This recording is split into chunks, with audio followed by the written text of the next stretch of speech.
Okay, good morning, everyone. Um, Today, we're really excited for our next APT monthly webinar series. This is one that we have been talking about for a while in the office over our different conversations about um, AAC use and communication devices and really looking at different ways for us to access those. So our friends at Control Bionics have put together a wonderful presentation for us. But of course, if you want to follow along, we have some slides. It is a bit.ly link. It is bit.ly/aptat, all capital letters, underscore May with a capital M underscore 2025. And of course, we'll make sure that the link to that is in the notes for our YouTube video as well. So, all right. Oh, there we go. Okay, so just some quick housekeeping. I'm going to keep it short today because this session is going to be jam-packed with lots of info. If you have questions, please feel free to put them in chat throughout the session. I will be here to follow along and let Kristen know if any questions pop up. We will make sure that there is time for participants to jump on the microphone at the end. If you have questions, we just try to keep those to the end just to kind of help with any technical difficulties to keep the flow of the session. So if you prefer to use your voice or microphone, just hold on to those questions to the end. Of course, all of our sessions are recorded and available through our YouTube channel, and that is youtube.com/aptat. And then also we have our captions that are available for our Zoom participants. And that is in the slide. There's the link for that, and I'll put it up in the chat as well. Okay, so just a quick thing for those that don't know about our program. Accessing Potential Through Assistive Technology is Alabama's AT-ACT program. What does that mean? Well, we're here to increase knowledge, access, and acquisition of assistive technology. We do that through several different programs throughout the state. We have a short-term lending program where people can borrow a variety of devices for up to 30 days.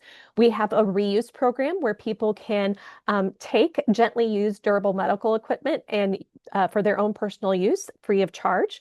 We provide a variety of trainings, so things like this webinar, pre-recorded events, and then also just custom events as requested. We also provide technical assistance and resources for financial assistance. So we have all that information as well. So usually the big question we get is, who is this for, this wonderful program? It is for anyone in the state of Alabama. So individuals with disabilities, parents, their caregivers, service providers, or companies and organizations interested in assistive technology to benefit their employees as well as their consumers. We are a program housed under Alabama Department of Rehab Services, but you do not have to be enrolled as a consumer to work with us. So even though that's kind of where you find us, you do not have to be enrolled in that program. They're just who we're working with current or who houses us right now for these programs. All right, so I am going to step back fairly quickly here and let Kristen Whitfield take it away. She is from Control Bionics. So just a little bit about what we had talked with Control Bionics about for this session. We really were interested in the idea that people don't realize that when you are using augmentative alternative communication, that there's not just one way to do that. So sometimes when we talk about direct select or using your finger to touch a screen or using your eyes with eye gaze, some people tend to think that's once you pick one, that's your only option and now you're stuck with it. And as we talked with Control Bionics and had other conversations with people, we felt it was really important to talk about, not only, hey, let's look at all the different ways you could be accessing your communication system, but also is it something that you need to consider in terms of having a way to switch between those multiple access modes? So Control Bionics was happy enough to and excited to do this presentation for us. So Kristen, I'm going to step back, let you take it away from here. For those following along, we did include a link to the PDF of the presentation slides in our slide notes. So just click on our slides, you'll see the link to the PDF, and then you can follow along from there as well. So Kristen, I'm going to stop my screen and let you take over. So Jessica, thank you so much for inviting me. I am a speech pathologist by background. And so, maybe not the most logical person to be presenting on access, which is something that our occupational therapy colleagues and friends do so well. But I've been really fortunate over my career to work in a variety of settings and with a bunch of really wonderful occupational therapists. Um, and I happen to be currently in a role as clinical education specialist with Control Bionics. And kind of one of the things that we do at Control Bionics is work with individuals that have some pretty complex bodies. So alternate access is really something that we specialize in. So by way of disclosure, I do work for Control Bionics and I receive a salary for that. I will be sharing with you examples today, some videos of people using our products. Does that mean that we are the only company that you can do these things with? Absolutely not. The vast majority of what I'm going to be sharing with you is best practices, but by way of examples, I will provide with you what I have access to. I do have a section in this that we can decide as a group. And also we'll look at the timing if we want to go into a little bit of specific information about Control Bionics products. I don't want this to be a Control Bionics focus, but we do have some things that are unique. And so I want to just make sure that I'm not talking about things that you're like, I have absolutely no idea what that is. And at least you could have some exposure to it. And that's really the gist of the description that Jessica put together for this session. We don't have a huge agenda. My goal certainly is to have time for questions at the end of this so that we can make sure that if there's certain questions you have, we definitely get to those. So as I mentioned earlier, complex bodies is something that we at Control Bionics run across a lot because individuals with complex communication needs often also have complex bodies and physical access challenges. And this could be high, low, fluctuating muscle tone. It could be limited fine motor ability or control for direct selection, especially direct selection using your hand. It may result in limited opportunities to manipulate and explore the environment, and it can be seen across a wide variety of diagnoses. So this is not something that's just limited to a few different diagnoses. We could see it with a variety of things. And these individuals with complex bodies often need a variety of adaptive equipment to communicate and to access their environment.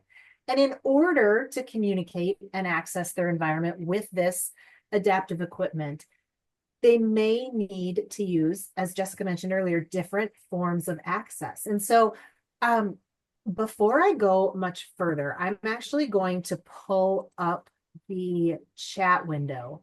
And I would just love it if you guys could all just type in the chat window what your role is and what your experience, your comfort level is with using different kinds of access methods. So I do have them up on the screen. And I just want to know, sometimes I get on these sessions and people here have more experience than I do, and sometimes they're newer. And so I just want to kind of figure out where we're at. I'm gonna go ahead and just say we probably should just assume everybody's got I would say probably more experience towards touch and joystick, maybe a little bit with scanning. I think a lot of people are seeing more with eye tracking, but actually helping people calibrate and things for that. I think it's one of those where we're seeing more eye tracking, but how many people are actually being the ones to help set that up?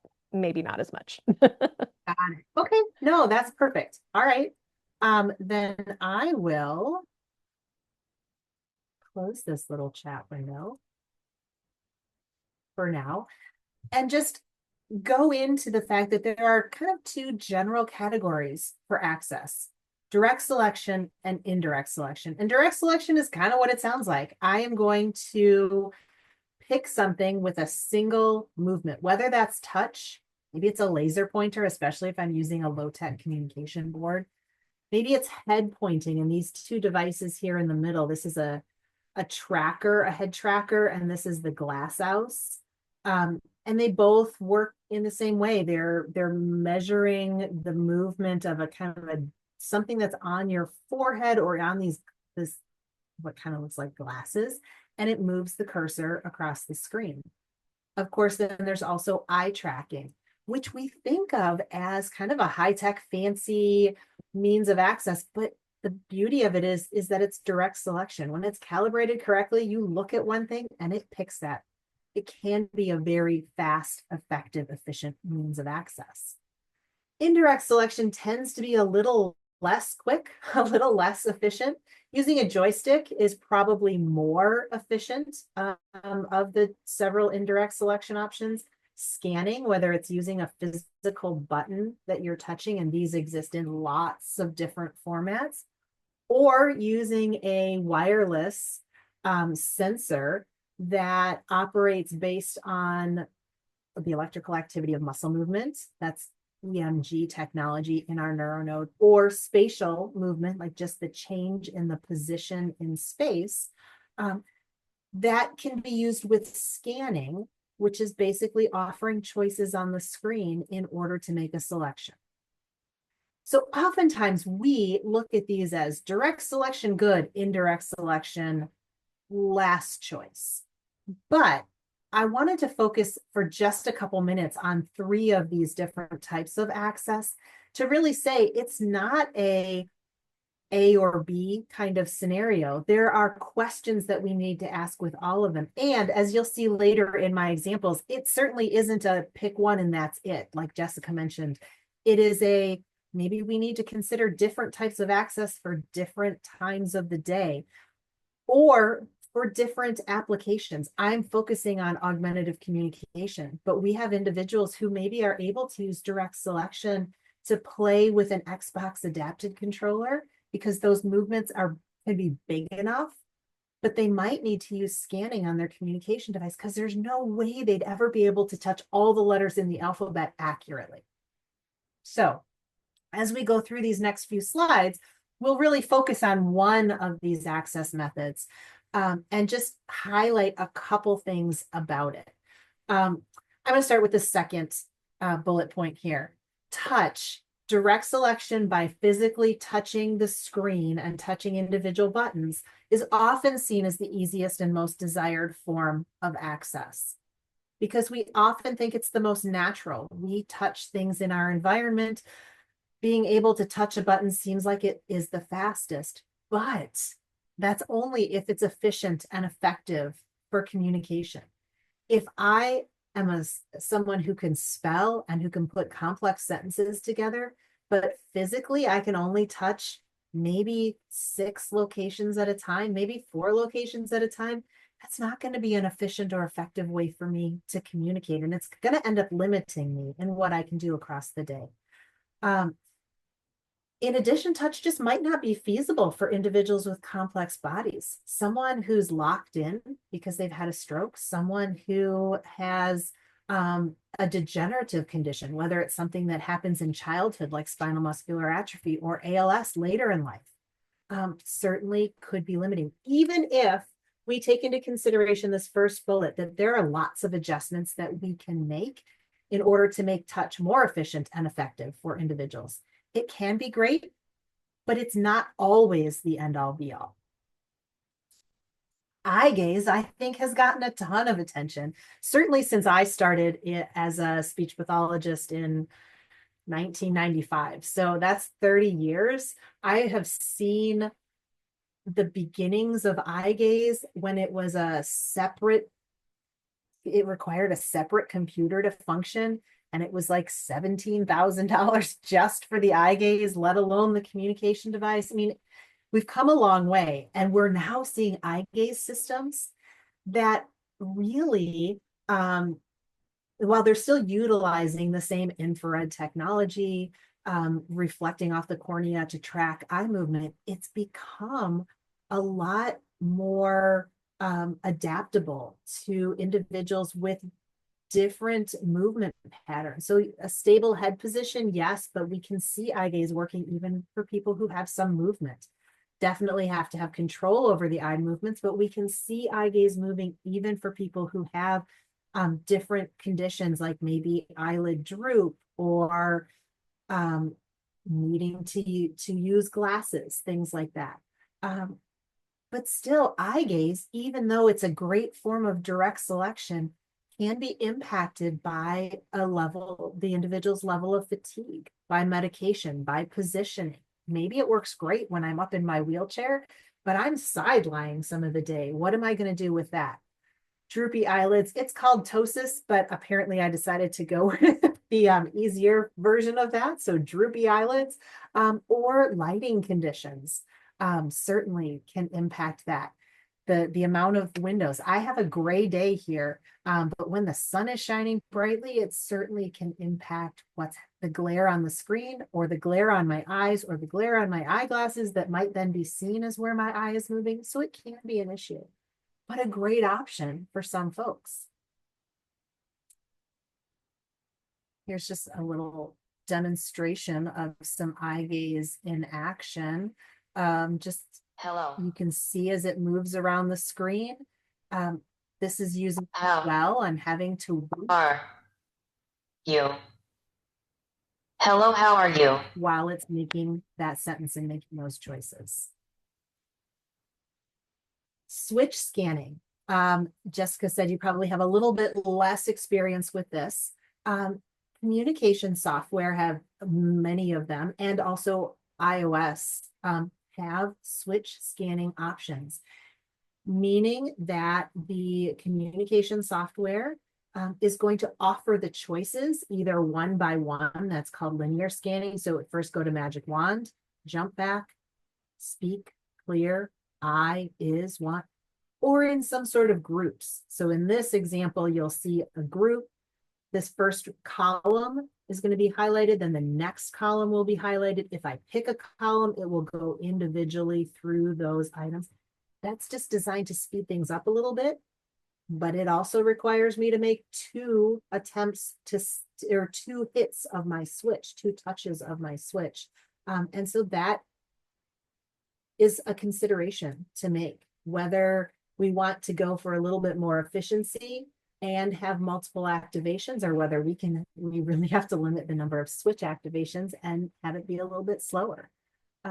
Scanning does require a consistent, purposeful, timely activation of one or two switches. And so finding those switch sites is something that can be difficult. Finding a switch site that's not going to be overly taxing, that's not going to lead into some movement patterns that we don't want to lead into, can certainly be a consideration when we're looking at switch scanning. As we get into the examples here, we'll actually talk about some individuals who maybe started with touch and ended up scanning, started with eye gaze, and then ended up using a combination of eye gaze and switches. But just a couple more terms here. You may also hear alternate access, which really is anything other than touch. Anything that requires additional or alternate technology or tools can be considered alternate access, even if we've got direct selection with touch and direct selection with eye gaze. Anything over here that requires this equipment is considered alternate access. Multimodal access is a little bit different. And this session, it was kind of titled Multiple Access Methods. And the idea here, those of us who have been around augmentative communication have probably heard multimodal communication. We're going to accept whatever speech someone has, facial expressions, sign, use of low-tech communication, use of high-tech communication. We want it all to help these individuals communicate as much as possible. Well, multimodal access may look a little bit like, how can I combine different access methods to be as effective and efficient as possible in different scenarios or different settings or different situations across my day? And so I think that those terms are really important to kind of keep in the back of your head, because it isn't always a one solution option. And that's where we get to things like flexible access and, again, multimodal access. In this session, you'll hear me talking about flexible access and basically the need that we have it to, especially with working with individuals with complex bodies, to respond to what they can do at the time based on the level of fatigue, specific positioning, status changes, medication, and more. We saw pretty much this same list when we were looking at considerations for eye gaze briefly, but really these are considerations that impact all kinds of access. And so flexible access then may involve using different access methods at different times, like direct selection when in a wheelchair or supported seating, scanning when in bed. Or it may refer to specifically multimodal access, which means if we look at kind of some of the early research, use in research, more than one physical access method used at the same time. And I'll give you a few examples of this. But one of the things I really love is that Susan Fager, in her 2019 research study, and all of these are at the end of your handouts, she indicated that giving users an additional access method, again, multimodal access, may allow them to have success with certain access techniques for which they were not originally ideal candidates. So something wasn't working initially, oftentimes with eye gaze. It just was not working. But when we added a tool to go along with eye gaze, it made eye gaze, provided that we had this other tool, a successful means of access. And maybe that individual could stick with direct selection and not have to go to scanning or indirect selection. So that, when it started being talked about more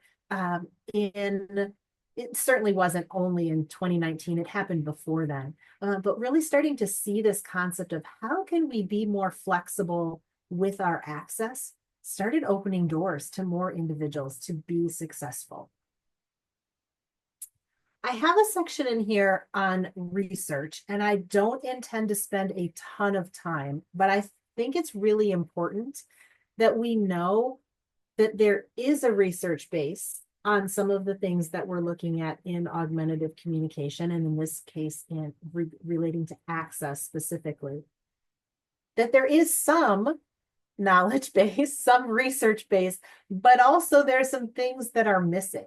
So I share this for two reasons. One, it's important to know what we do know that is a general idea that we should be basing our practice on. And it's also important to know that, hey, if you've got someone who doesn't fit with what you're reading, it's okay, because we don't necessarily have research on everything. In fact, I would say in augmentative communication, we have very little research that can give us insight into the wide variety of individuals who need augmentative communication. So I'm just going to do a little bit of a highlight. All of these sources are definitely in your handouts. So because of the topic of this session, I wanted to address alternate access. And there's a relatively recent article by Dawn Sowers and Krista Wilkinson out of Penn State University that's really looking at what are the demands that are associated with communicating with AAC based on the access method. And they do look at a wide variety of access methods and potential modifications. So does it make a difference if we color the border or we color the whole button when we're scanning? Does it make a difference if we use a specific kind of auditory prompt for those individuals who maybe aren't even looking at their screen, or maybe we're not sure what they're seeing when they look at their screen, in the case of something like cortical visual impairment, as they're attempting to communicate? And one of the things I love in this article, and it does a really nice job of kind of just talking about these different modifications that can be made in most communication software, but I love this quote that's on the screen. On the basis of studies that have happened in the past, it's logical to argue that small changes to the physical access method will also make a significant impact on communication outcomes. So just making these small changes, maybe to something that we're looking at a different color. We're looking at a different speed for scanning. Just those little things can make a huge impact. There's another study or another article by these same authors, and they really are just interviewing a bunch of clinicians about how they approach doing AAC with individuals with complex bodies. And what it comes down to is it's a lot of, I'm going to try one thing that seems like a good fit. And if it doesn't work, I'm going to make modifications to it. And if those don't work, we're going to move to something else. So these small changes that are talked about here may be something that you just try one and see how it goes. And then you try another one. So here's the research saying that trial and error is something that we're going to have to experience here. Another interesting article or at least one that I thought was interesting, was looking at visual highlighting. What can we do to help individuals focus more closely on what's happening on the screen to make it easier and faster and more efficient to communicate? Is it using a specific type of color? Is it using just light and dark, making something brighter or darker? Is it an outline color? Is it blowing something up to make it not only bigger, but also have some movement? And one of the things that this article found was that there was no one thing that was the right solution for everyone. But most everything that they looked at were options on communication software. And those options could be applied to scanning and also eye gaze. And probably use of the joystick as well. Those, other applications where highlighting feedback is used. So when you are using something like scanning or eye gaze, and you have options in that menu that you can say, what's the color? Should we have it highlight the entire button or just the border? Should we make it zoom and get a little bit bigger? These are things that maybe if you're newer to scanning, you're not familiar with them being options, but the research is saying we need to get in and take a look at these because it might work better for one individual. There was no blanket statement of saying that this is the best for everyone, but saying these could make a difference for different individuals. I personally would love a research article to say this is the way to go, but they generally don't do that. Same thing here when we're specifically looking at cortical visual impairment. What should we do? Should we use auditory cues? Should we just help them focus on the visual? And some individuals benefit from auditory cues and some do not. So again, as a clinician, as a family member, whatever your role is, it's okay to say, you know what, we're trying this and it's not working. Can we make a tweak to make it work better? Because we don't have these answers in front of us. The last few research articles that I want to share do all focus on multimodal communication. And you'll see Susan Fager's name here a lot because she has really spearheaded this along with several of her colleagues. This article looked at really some things that don't exist in any manufacturer's devices. Like these were solutions that were custom created for individuals. But it really highlighted the idea that as researchers and maybe as manufacturers, we need to be thinking of new options, especially for these individuals with complex bodies. One of the things I wanted to highlight was this idea of it's the third one down here, eye tracking plus switch scanning. So using eye tracking, even if someone can't get to little buttons, to get to a general area on the screen and then scanning through the choices there.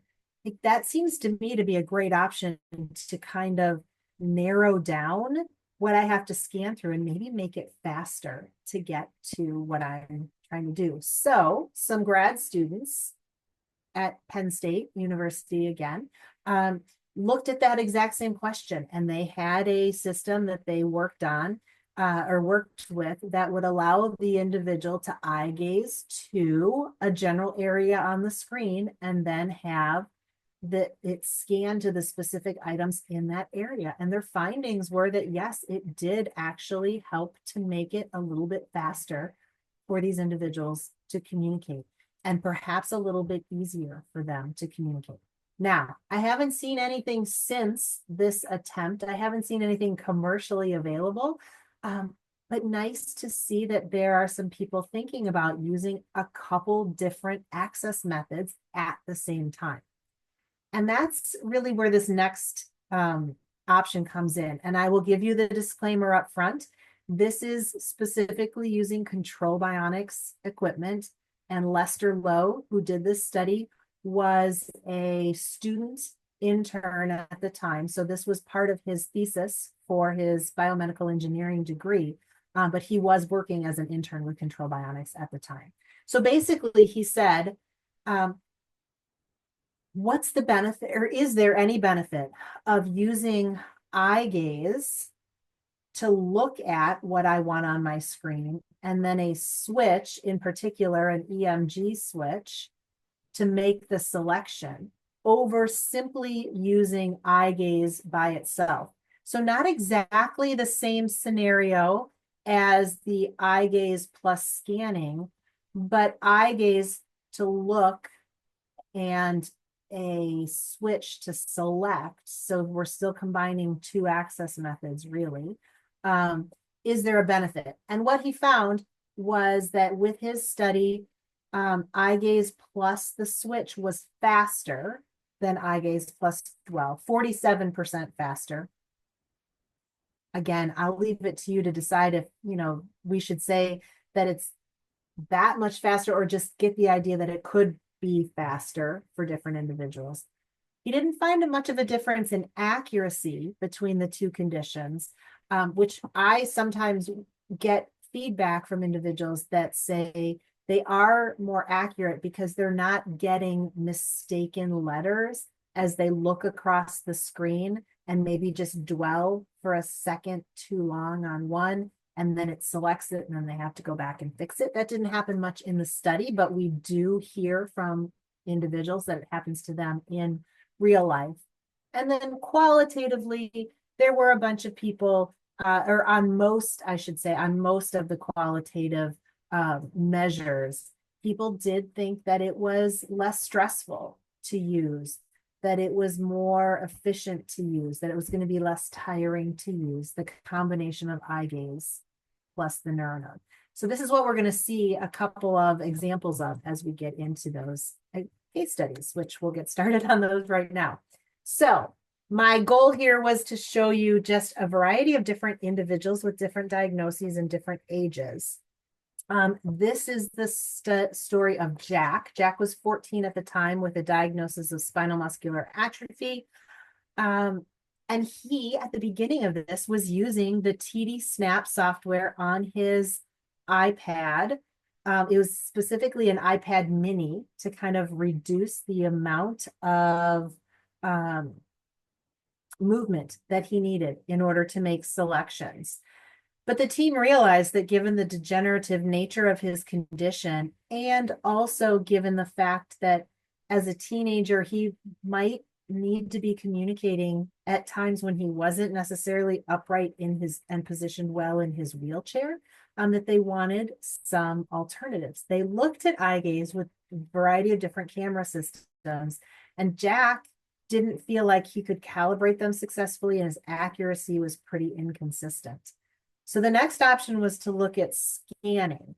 And so he did end up using the neuronode in EMG mode, which basically, I don't know if you can see my my video here, but he was just using a little tiny movement of his thumb, not his thumb, his index finger, I'm sorry.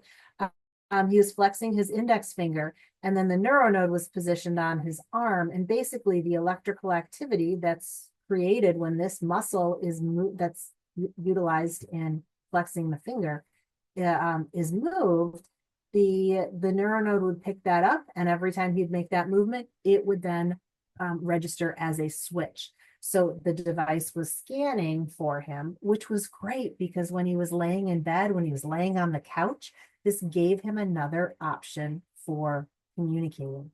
It was a small movement. It was something that he could do not only when he was sitting up in his wheelchair, but like I mentioned, when he was laying down, when he was on the couch, when he was in a recliner, all those other places that he might want to be communicating through text or FaceTime or whatever it is with his friends. I included another example with spinal muscular atrophy because I wanted to be able to show these videos. Emma and Nick are a brother and sister who are currently in their early 20s. They've been using augmentative communication for a while. And so they probably started, maybe even before they were Jack's age, but somewhere in their early teenage years. They were both historically eye gaze users. They started off using just eye gaze. They would look at their communication device, dwell in order to pick a letter. And they made a switch to using eye gaze plus the neuronode. So I'm going to show you what that looks like with Nick. And then I think I have a quote from Emma that I will share as well. So in this first video, you'll hear a little bit of narration by Nick's mother or father. And then you'll get to see, here's the neuronode. He's activating it by just kind of pressing. He's pressing on it. That's not what's being used to activate it. It's picking up on the muscle movement or the electrical activity of the muscles, I should say, that happen when he kind of squeezes his hand a little bit. This is my neuronode.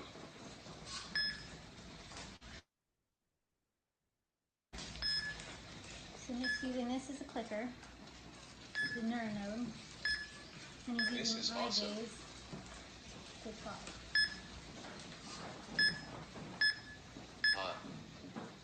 So he's looking, you could see the highlight around here, but nothing was selecting until he made that little movement with his hand. I can't see the movement, but he is, every time you see a green, let's see if it goes back. Every time you see that green light, that's an activation. He's activating, which means he's picking whatever he's looking at.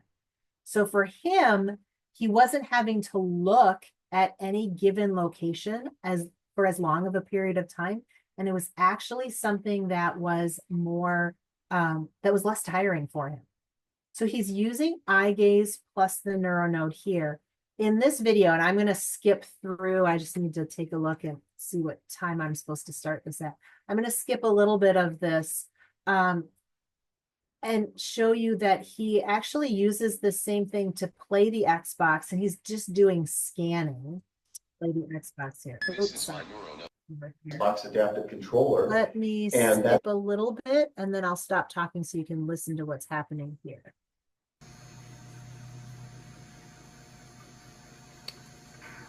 Here we go. So I should say, this is actually an Xbox game that's up on his big screen TV. It looks like a video of a pinball game, but it's actually an electronic pinball game that's part of an Xbox game. And really, if you think about in pinball, you've got only a couple of things. You can pull the plunger back to start the ball, and then you can flick the flippers, either the right, the left, or both. And so here's where you see the game, and then you'll see what Nick is doing to play the game.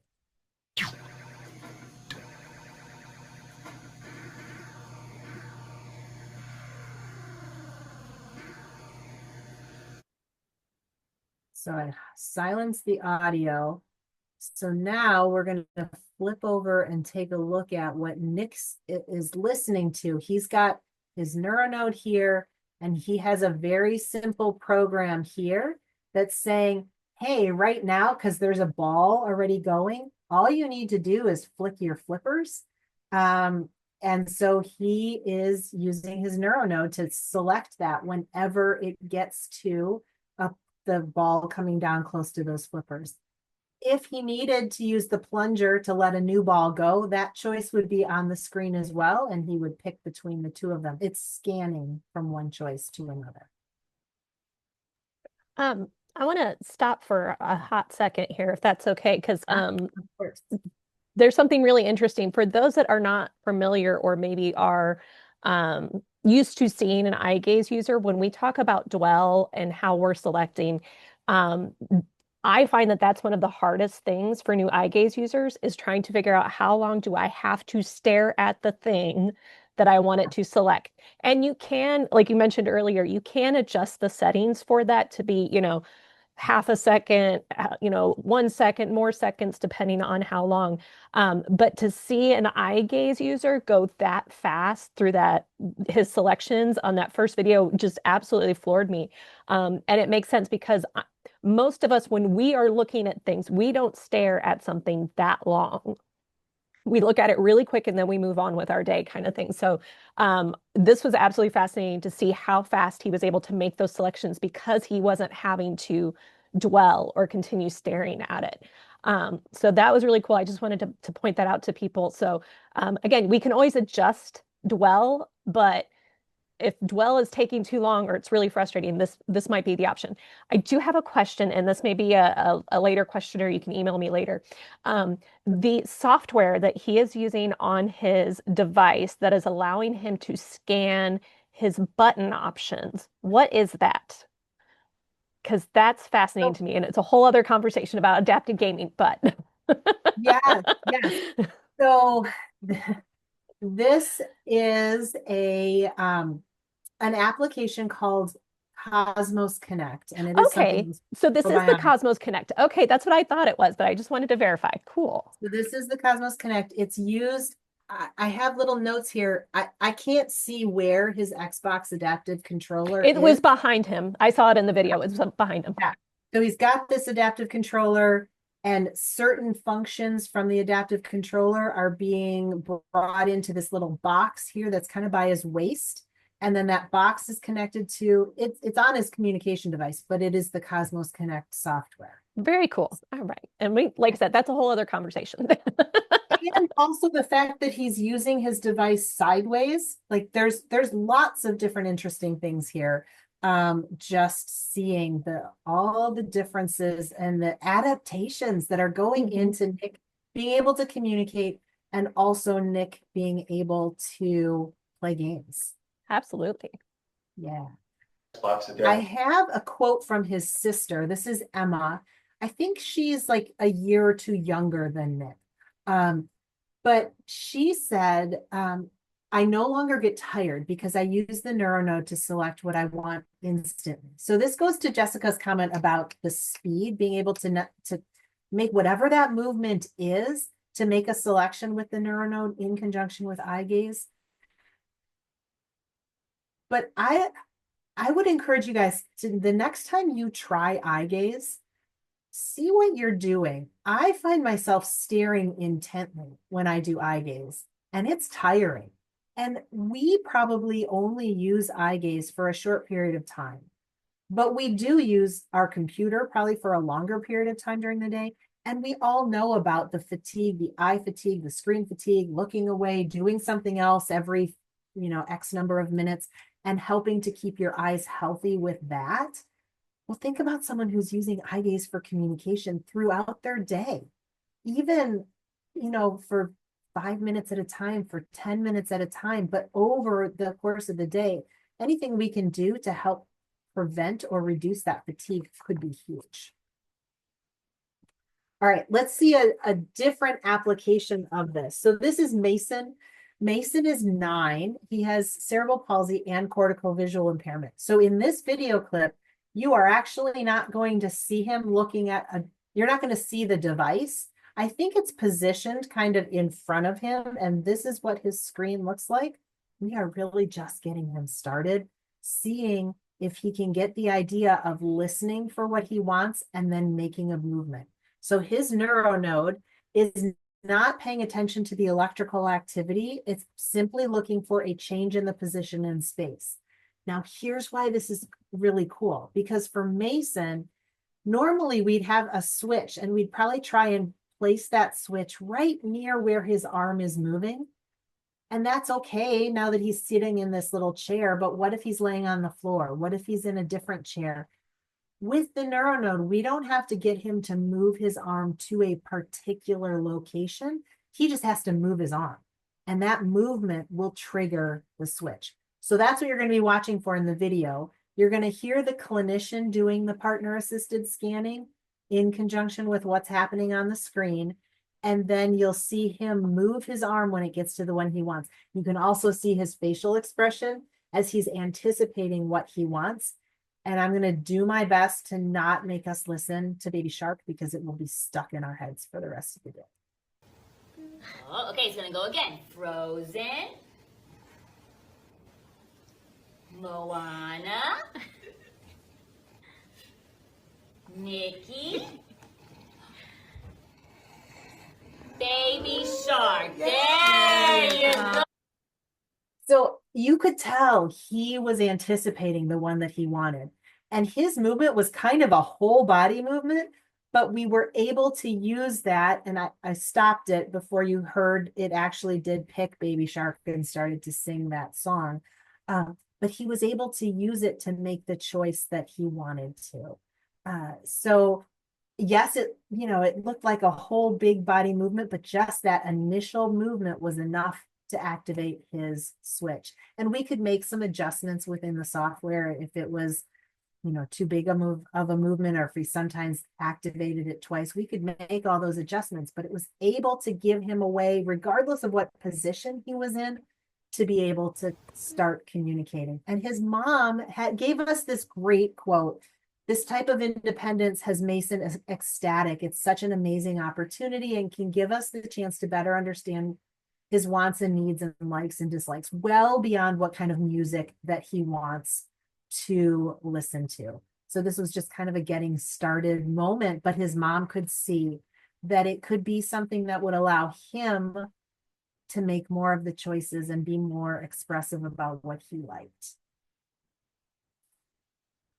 We are totally going to change direction here and talk a little bit about an adult. I don't have a video for this one, but I do for my final case study.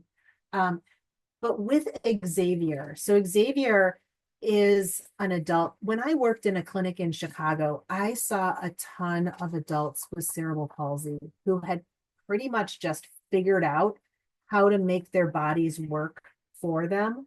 They've been given these bodies that just as they were growing up were not doing what they wanted them to do, what they needed them to do. And finally, in their young adulthood, they kind of figured out what to do. Xavier had used scanning for years with a switch that was positioned on his wheelchair. So there's a switch mount on his wheelchair, and all he was doing was moving his leg out. And I guess that's abduction. I always get ab and abduction wrong. But he was essentially moving his leg or his knee to the right to hit the switch that was positioned on his right side, which was fine when he was in his wheelchair. And that's really what his focus was. But if you have worked with individuals with cerebral palsy, you'll know that they're not always great about grading their movement, about just doing a small or a gentle movement. Sometimes just given their diagnoses and what happens, it was always a big movement. And so over time, Xavier had actually done some damage to his body by hitting that switch so hard because he was running into a fixed object, and it allowed him to communicate. So he kept doing what he was doing, but using the neuronode, he wasn't changing his scanning. What he was changing is the fact that he didn't have to move his body that hard, and there was no physical thing that he was running into. So over time, he was making the same movement, but over time, he realized he could make less and less of a movement. And as he did that, it would still serve the same purpose. So this was a unique kind of example of helping to undo or prevent the worsening of some overuse injuries that had happened over time. Final example here before we kind of take time for questions. Kathy is an older adult, 65, around 65, with the diagnosis of ALS. And initially, she had tried eye gaze only devices. So again, eye gaze with dwell. And she felt that she had a difficult time conditioning to dwell. She felt like she didn't have a lot of control over it, which is true because you set the time on the communication software as to how long it was going to, you're going to have to hold the dwell. And you can change that, but you can't change it each time. And so if she was having a day where she was having a harder time moving her eyes, sometimes she would select things twice.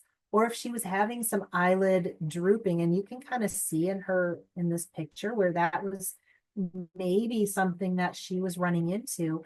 You know, if she was dwelling and her eyelid drooped out of her control, well, then that would stop the dwell because the connection with the eye was lost, and then she would have to start over again. So she just didn't feel like she had a ton of control. So for her, she ended up using the neuronode, and she had a very, very limited movement of her shoulder. So she was using it with just a little shrug of her shoulder. So she would look and then shrug her shoulder. She felt like she could navigate her device a lot better. And more importantly for her almost was that she could navigate her computer. So, you know, if you're trying to do computer access and you're say on, I'm going to make the worst case, Microsoft Excel, you got all those tiny, tiny targets, whether it's the cell that you're trying to get into, or even just the controls, the different formatting options. She was actually able to do that because she wasn't worried about whether it was going to access via dwell too soon, or whether it was going to not access at all, and she would have to start over. And it was really something that she found to be not only faster, but also more accurate. And her quote was, again, the frustration, because when she was looking around the screen, she had letters that she didn't want, and then she'd have to go back and delete. Then she heard about the neuronode, and it was really something that helped her to continue to connect to the world outside and to her family and friends. And I love kind of all the things that you as an organization, or the organization that Jessica's with, that you're attending this workshop through, are able to do to help people stay connected to that world, whether it's communication, whether it's mobility, whether it's, you know, home modification, all of those things that you're able to do. I think it's fantastic. Just technology in a lot of different ways. So let me just pull up a screen. So in your handouts, you do have some more information on kind of how the neuronode works. And if we end up with a little bit of time, we can go back. Oh my goodness, I talked way too much. All right, so let me in fact stop sharing and come here and see. I don't see any questions in the chat, but if anyone has questions and would like to unmute and ask them, that would be, or if they just sent them to you, Jessica, if you have questions. Yeah. And I'm thinking, because we did get started a little late, and because this is recorded, what we might do is, you know, take some time for questions for sure, and then if you have time, maybe swing back to those slides that you had to skip over. Sure. I guess for me, just because this is a lot of information to kind of take in, for somebody who is working with their user, what's a good kind of, and this is a question I get a lot of, what's the good starting point? Like, where do I even begin to, like, do I just, you know, start with eye gaze, and how long do I stick with it? Do it just kind of, you know, that I know that's the big question, that it's not a 2-sentence answer, but yeah. Right. I think, and as a speech pathologist, this pains me a little bit to say, but I think one of the most important things is not looking at what someone can do to access their communication in a vacuum. So sometimes for individuals, especially that are learning language, using both a new communication system and a new access method is really difficult. And so if we can take one of the difficult things out for the time being and just work on one difficult thing at a time, that can be really helpful. So looking at, all right, what can this individual do when we're doing some simple switch games? What can they do if we're trying some simple eye gaze activities? And there's lots of low cost and free activities that you can access online or through communication software that while you're still using the communication software, it's not for having to figure out the communication part. And I would try it. Where would I start? I would absolutely start with, if direct selection with a hand isn't an option, what else can I do to stay in that direct selection category? I would definitely try eye gaze because it is so much more accessible than it has ever been. And I would try it for simple things first. Can I pop a balloon on the screen? Can I make a selection and make Dilbert the dog do funny things on the screen? And just see how someone is reacting to it. Is it going to be a week? Maybe for some individuals, they'll do it for a week and you can pull in communication right away. Maybe for other individuals, it is going to be a longer period of time. So while you're looking at eye gaze, or if eye gaze really isn't an option because of their visual status, or you just don't know, some of those head trackers what are really good options. Sometimes people find that they work better than having to deal with eye gaze, especially if there's something like nystagmus or someone who wears progressive lenses. That's oftentimes really hard. I know we don't see that a ton in kids, but I would say trying some of the head trackers are also, that's a great direct selection option.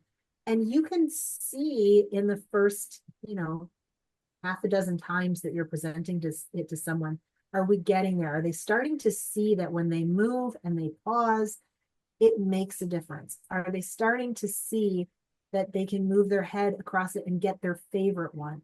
At the same time, we're going to work on communication using low-tech strategies. So we're not completely leaving that out. I feel compelled to share that. Like, we're doing low-tech AAC, maybe with partner-assisted scanning, maybe with communication boards, maybe with just simple activities. And then we can start to put that together a little bit. So I know that was still kind of a wishy-washy answer, but I would absolutely start to see if I can do something in that direct selection column before moving to the indirect. Kristen, if you don't mind, I would like us to go back to those other fascinating slides that you skipped over for us. Absolutely. All right. So these slides are really focusing on the technology that you saw in some of our examples. And I love to be able to show you a few more videos here as well. So the NeuroNode, in all of the examples that you've seen so far and that you will see, we're using communication software, a communication device, but the difference is this NeuroNode. And the NeuroNode is really an option that oftentimes we see as kind of a, well, we've tried everything else and we haven't had much success with low tech. We haven't had much success with high tech, or we are using high tech AAC, but it's exhausting or limiting. And so this additional access method is something that individuals with a variety of conditions, sometimes after some frustration, end up trying. And then sometimes with littler ones, we've had individuals as young as, I want to say 18-ish months, try the NeuroNode as a way of getting them potentially some access before they're so frustrated trying other things that aren't working. So the NeuroNode is a combination of this physical hardware that in the examples you've seen in kind of a watch band setup on someone's arm or their wrist or in the palm of their hand, and also some software. And this software gives us the ability to really customize this and say, oh, that's what your movement looks like. Let me move the controls here in the software instead of saying, do a bigger movement. No, do a smaller movement. We want the individual to do whatever their movement is, and then we can adjust that in the software. It's different from a lot of switches that you've seen because with traditional switches, you're oftentimes having to reach a fixed target in space with the same level of force. If your position is changing, then the position of the switch will have to change because you have to, it has to be in about the same place. And that's different if you're sitting or laying down. We mentioned the overuse, injuries, and the fatigue. So the neuronode is different because it's wireless. It's attached to your body. It's moving. You can use it regardless of where you are in space. It's more customizable, so we're not always having to maintain the same level of force. And in fact, we don't need any force for activation. It can truly be done with someone who you don't even see moving at all, because it's registering that electrical activity or body movement. And that body movement, typically you see the body movement, but the electrical activity, you don't always see. And it has two different modes. The EMG mode is the electrical activity that it's picking up. So it actually has to be physically on someone's skin. And it can be on someone's skin in a wide variety of places, on the face, on the leg, on the calves, on the hand, on the arm, all of those places. And certainly we're going to do that in different ways. So that little watch band with the neuronode is great if we're putting it on someone's arm, or maybe in the palm of their hand, or maybe on the back of their calf. But I would not put it on someone's face. And that's why we have different electrodes that we can use. And in fact, I want to show you that in the next video. So here, the neuronode, you can't actually see it, but it's probably clipped onto the top of his pajamas here. Maybe it's on a shirt collar if someone's wearing a shirt, but it looks like he's got pajamas on here. So it's clipped on there. And then it's attached to two electrodes that are above his eyebrows, and then one that's on his cheek. And he's going to be using eye gaze. So that's why it's positioned above him. He's laying down in bed, and he's going to raise his eyebrows to make a selection. How are you feeling about this?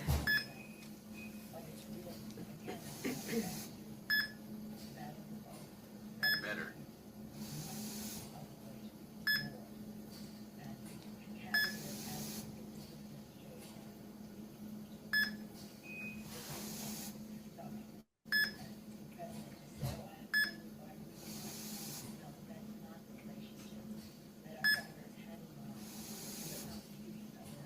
Calibration.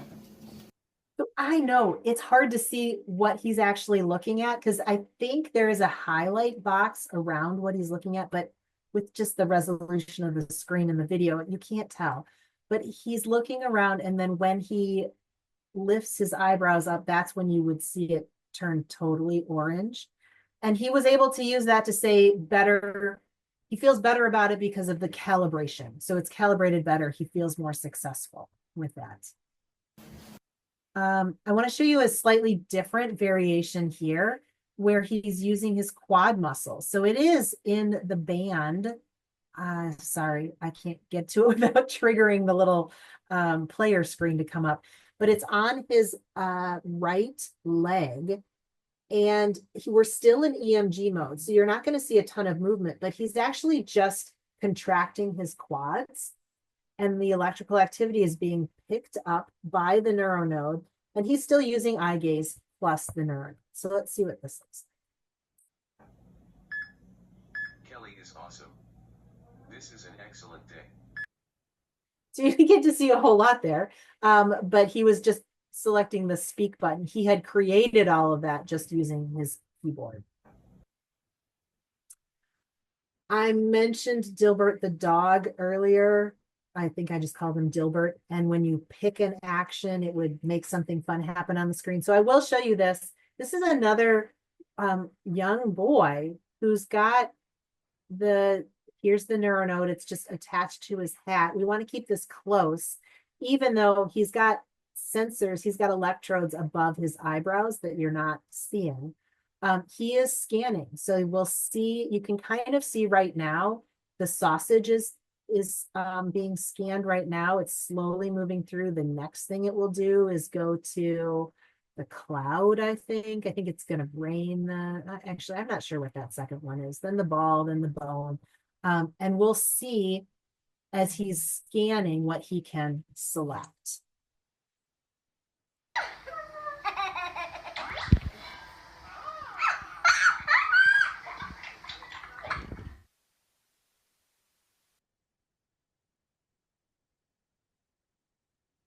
It looks like it stopped. The video didn't quite catch everything.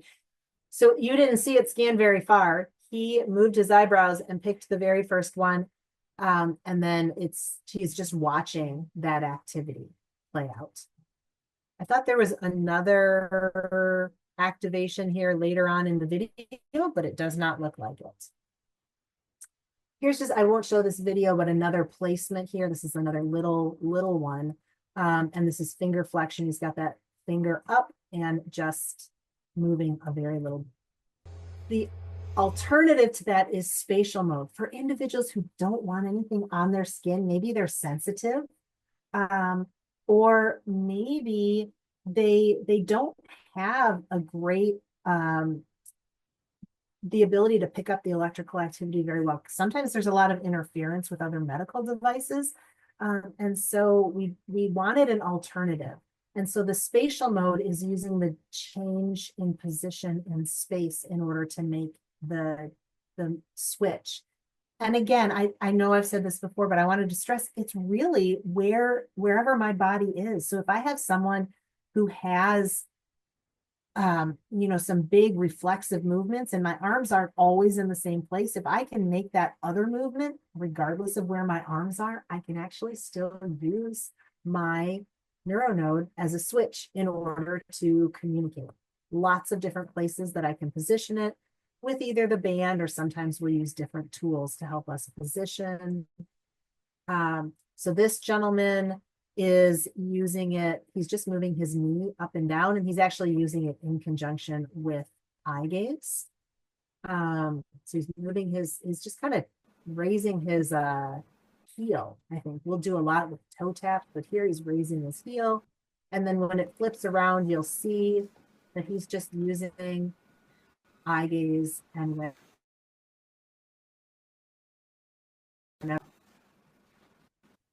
why do we have two options? So we can see more people being able to use this for communication. Because really the goal is being flexible about how we're getting there. Flexible because of fatigue, position change, conditions progressing, et cetera. And that's what we're seeing in the literature. We've got a variety of people saying, yes, we have scanning. Yes, we have touch. Yes, we have eye gaze, but we need to continue to innovate and maybe use multiple things at one time in order to get to the next place. So we have flexibility. We can start to combine these different things, whether it's one at a time because I need a different solution sitting in my wheelchair versus laying down, or whether I'm using two things at one time, like eye gaze plus a switch. We do have some access to that, and we should start to plan for that. I know sometimes it's hard enough to find one access method that works, but really keeping that in mind for all the different positions and ways someone needs to communicate across their day can be really important. So thank you for letting me go a little bit longer. Oh, absolutely. Capturing this, I appreciate that. Yeah, no, not a problem. I do have one more question, if you don't mind. So we were looking as we were seeing your screen, and I noticed that you had the Toby up. It looked like you had some other communication language systems up. So is there a limitation in terms of which communication system I would be able to access with the NeuroNode with the Control Bionics? Yeah. So if we're talking about iOS, we have a lot more options, and that's where, pretty much whatever software you can get for an iOS, you can use it with. When we're looking at a Windows system, it really is the trilogy that comes from Control Bionics, and we typically are using that with the Grid 3 software. We can also use it with Mind Express from Yabla, but that is not very well known in the US, so that may or may not be an option for anyone. We also can use it with some of the solutions from SmartBox. So the grid pads, which is one of the things in the last video that you saw. The grid pads, when you're using the eye gaze plus the NeuroNode or just the NeuroNode, we're able to do that. We have some trials going with other places. It's always been a situation where we as a company have said, we don't want you to have to go, a user or a support team to have to go to 5 different places because I called the first place and they said, no, it's probably an issue with X. And then you call the second place and they're like, oh, it's not our problem. It's an issue with whatever. And so we want to be able to support it, which is why it's relatively limited at this point. But we're looking at, how can we make it more accessible to people? Maybe people who are used to using a particular communication software, because that's what they've used since they were little, and that's what they want to keep using, but they could benefit from an additional access method. So we're trying to make some progress in those areas. All right. Well, thank you so much, Kristen. We have taken all of your time today. I have a quick question if you have time for it. Yes, as long as you're still here, I appreciate it. Sure.